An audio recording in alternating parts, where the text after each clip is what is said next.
غالية جدا بالنسبة لي، لأنها زي ما أنا قلت قبل كده يمكن في عدة حوارات إنها وليدة دقة شديدة جدا في الاختيار وعراقة في حاجة و60 سنة يعني بتتقدم، فليها قيمتها الشديدة. وأنا يعني بشرف بإن أنا بتكرم النهاردة، وده تاني تكريم ليا بعد طباخ رئيس من 10 سنوات يعني. طبيعي دور حضرتك في بتشكر. الكواليس طبعا.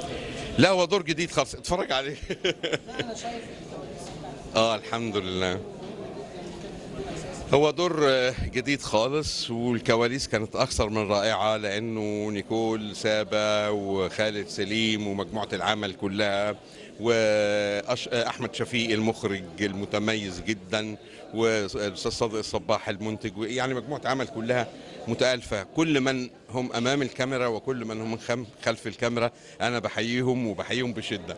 شكرا جزيلا.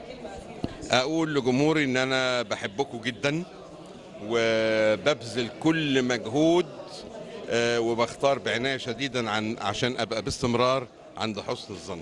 أشكرك. شكرا.